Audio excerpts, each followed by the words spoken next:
my goodness, do we have an amazing Christmas in July card for you today. I have these supplies. We'll talk more about those in a minute. I do want to bring out the designer series paper first. This is a stitched season, and you have probably seen it used plenty already. It is perfect for quilters. I'm a quilter, or I was.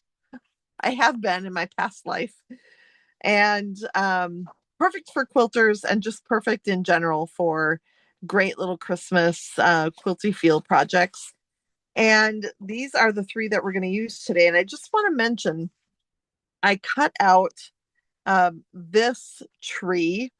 My original sample had the wreath. It's super cute. You can use any of these Christmassy feel images. And then what you're left with are some of these other pieces that are fun to create with as well. So I have made cards with that. You can find one of them done with some of the Secret Sea patchwork pieces over on my blog. Actually, I don't think it's there yet, but it will be soon at amyrich.net. And you will also be able to find the video here as well. So watch for that coming soon if it's not there already. All right, so we've got a square of that.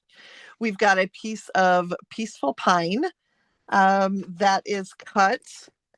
I didn't measure ahead of time, 3.5 by 5.25, and embossed with our Forever Plaid 3D embossing folder. Another piece of peaceful pine cardstock cut with the second largest square in the Stylish Shapes dies. Then we have a 2 by 2 inch red square, which I'm going to, right off the bat here, I'm going to adhere my tree onto there. So the tree piece is just about 1 7/8 by 1 7/8, maybe a hair smaller, but you can see it's got just a teeny little border on there. 2 pieces of my holly leaves, cut 1 by 5.25, and this piece of red, cut 1.5 by 5.25. So those measurements are ready to go for you on the screen. Then we're going to take our card base, which is 11 by 5.5. So it's cut just a little bit differently. I'm folding it in half at 5.5, but there are other score lines here as well. So let's walk you through that. The first score line is 1.25, and then 5.5, and then 9.25 here at the end. So you're going to fold it in half, and actually you're going to have the widest section here on the left hand side. So your opening is actually on the left. You're going to fold that piece back, give it a crease, and you're going to fold that piece back and give that a crease. And it's just got a layered look, and it's going to open like that, which is fabulous. What we are actually going to do first is add our 4 by 5.25 piece of basic white, but we're going to do just a couple of things stamping wise. We are using today the Stitched Stockings stamp set. We are not actually using the dies this time, but we are using a couple of stamps from the stamp set. And this will be our sentiment here in the middle. So we actually will have no sentiment on the outside, but you'll find out we don't really need it. But here we've got our sending warm wishes this Christmas. And then using peaceful pine, there are a couple really cool corner stamps here in this stamp set. So we're going to ink up the stamp and stamp those corners.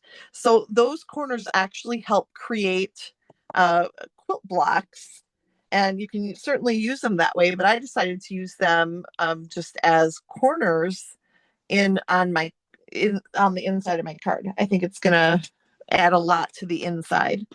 So then I'll just take this open up my card and adhere it. We're actually going to adhere it right over here.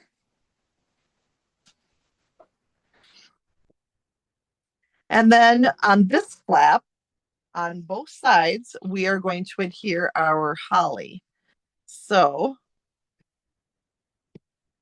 using our holly here, we'll do the front. And you can see it's got the peaceful pine background, and then those holly leaves are old olive, which is why I decided to use both of those colors with my ink here on the white piece. And then over here, this is the part that's going to be seen.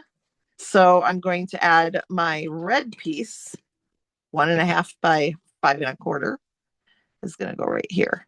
So then when we have this all closed up, you can see all of that Christmassy goodness right there. And then we need a piece here, which is where our peaceful pine plaid piece comes in. I love this embossing folder, but I have to say there are two amazing folders that I am a huge fan of in the new catalog coming in September. So this is my favorite right now, but it might be a favorite later, a different one, a favorite later. So we'll see. Then I've cut a piece of 1 by 10 old olive to create my belly band. So I'm just going to wrap that around tight enough to hold everything in place, but loose enough that I can move it around, pull it off, kind of like a good girdle. I don't wear a girdle. I probably should, but yeah. Anyway, so I like to do adhesive on both ends, the outside of one end and the inside of the other, so that when we fold this shut, both ends are adhered really nicely. All right, so hold that steady. Then taking my peaceful pine square, just going to put adhesive across the middle because that's going to go here. Just check to see that there's about the same amount of space on either side of the square. If you have your plaid embossed well, you can use your lines to get that lined up. And then we're going to take this piece right here and pop that up with some Stampin' Dimensionals. So 1 in each corner will suffice. And then we're going to finish it off with some adhesive backed mini Christmas buttons. Say that 10 times fast. But I've been keeping 2 together here in a pack. I've got a lot of white ones left. I'm going to have to come up with a project for the white ones. But these are super cute, easy to use, and I would just put them in a padded envelope probably if I were going to mail these. But check how cute this card is.